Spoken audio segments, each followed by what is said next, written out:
This was cool. And we thought, okay, if we're going to make a quiz game, let's make a cool quiz game. Let's make a quiz game that's a little bit like this. And so, Buzzerbeater was born. And as you can tell from this logo here, we'd learnt the lessons of Katamari Damacy quite well. It's kind of like, you can imagine someone in Japan making a game that looks just a little bit like that. So this was Buzzerbeater. And in Buzzerbeater, we had our host. This is our host there. I'm not entirely sure what he's going to be, some sort of mix between an alien and a crab. And next to him, obviously, is his glamorous hostess, Sam the Cactus. We've got the singing clam. This was the music game. So whenever a song clip played, we've got our clam that would sing it to you, obviously. And these are our wacky contestants. We've got here, it's not always clear, but we've got a hot dog, a tooth, a rubber dinosaur flotation device, and a beaver in a beret. I think, if I remember correctly, our lead artist at this time had just had his wisdom teeth taken out. And so we got his tooth in our game. And obviously, we were all really happy with ourselves. We'd created a cool game. I mean, look at this, is going to be a fantastic game. And Sony, to give them credit, they were like, okay guys, you know what you're doing. If you want to do that, that's what you can do. And so they let us get on with it. But then one day, marketing, the guys who had to sell our game, took one look at this, and they were like, no guys, your last game was a flop. We're not letting you do this to this game. And, well,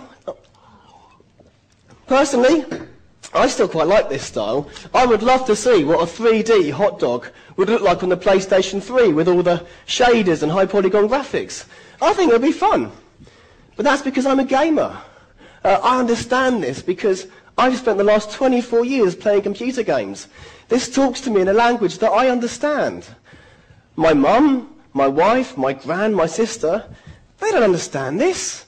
They've never seen this, but what are we talking about? How can we appeal to them if they've got no idea what we're talking about? And so that was our first lesson. Lesson 1, people understand the familiar. People understand the language of their lives. Don't confuse them by trying to talk to them in a different way. And now I keep using the word language. I'm not talking just about verbal communication. I'm talking about the visuals and the body language. What do these people find your target audience? What do they watch on TV? What books do they read? What films do they go to? What places do they visit? Who do they interact with? This is the language of their lives. And it's the language that you should try to talk to them in. I mean, this is basically what we did after Sony had their little word with us. And it's pretty obvious what we're doing now. Everyone knows that this guy here is the host of the show. He's usually human. He's usually male, to be honest. And everyone knows what the host does. He talks to the contestants. He controls the proceedings. I don't need to explain to you what the host does because you've all spent your whole life watching it on TV. The hostess, we all know what the hostess does. She makes the host look good. She fills in bits of the rules that maybe he forgot. I don't need to tell you this because you've seen it before. And everything in that show you've seen countless times before. And I don't need to tell you what it means.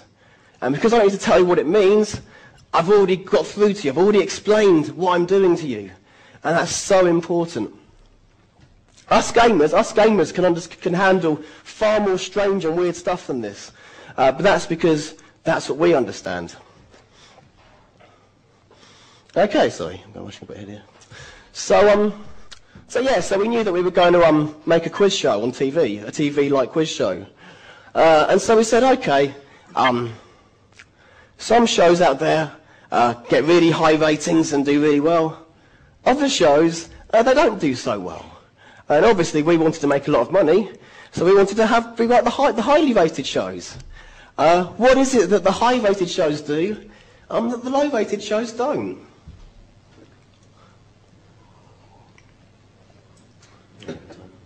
Okay, well these are some shows, in England at least, with quite low ratings.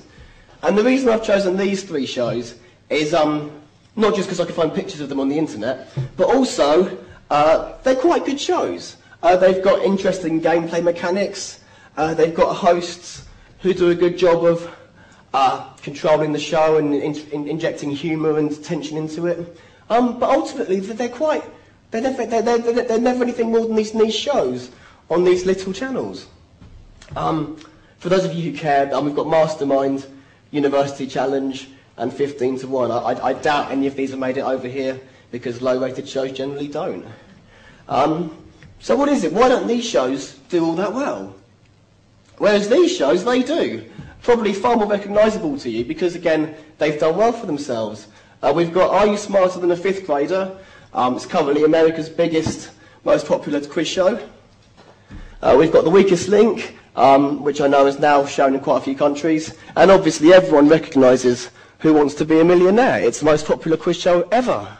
And these are also good shows. They've got decent production values, interesting mechanics, interesting hosts. But they're not inherently any better than these shows. What is it? What's the difference? Well, my theory is, it was back then and it still is now, is these shows are hard. When I watch these shows, I feel like an idiot because I can't answer any questions.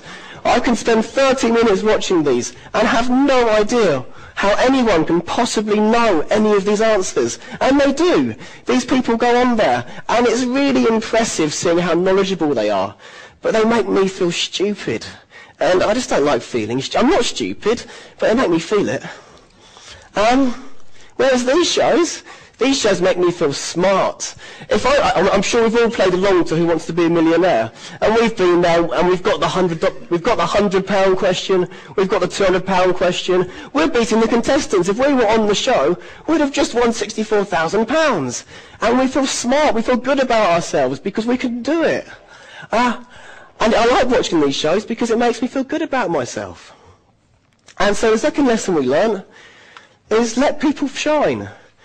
Let people feel good about themselves.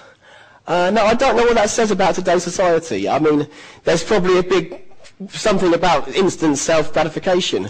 It's maybe not a good thing. But we're producing a game in today's society. We can't fight it. We have to go with it. I'm not trying to change the world. I'm just trying to make money from it. In a nice way. So we decided when making Buzz, and people like to be right. We think the average person should be able to answer 75% of all questions in our games, which might seem like a lot, and it is. Obviously, we're still a quiz show. We need a winner, and we need a loser. But there are other ways to separate them. Maybe the person who answers fastest scores the most points. Everyone's a winner, there's just some are more winners than others. And everyone gets to feel good about themselves. I mean, traditionally, games have been a real test of perseverance. This game here is Manic Miner on the Spectrum back in 1982. This was actually the first game that I ever played. And I love this game. Like all games of this time, what happened is you'd play the first level and you'd get through that. And you'd play the second level and you'd die. And you'd go back to the beginning of the second level and you'd die. And you'd make it through to the third level and you'd die. And you'd go back to the beginning of the first level again. And you'd just keep on doing that. You'd die and start again, fail, get better, die, throw the machine onto the ground, stamp on it, storm off in a huff and come back to it the next day. And I enjoy this. I'm one of the 10% of people who like this tough challenge of getting better and failing and slowly getting better. But again, I'm a gamer.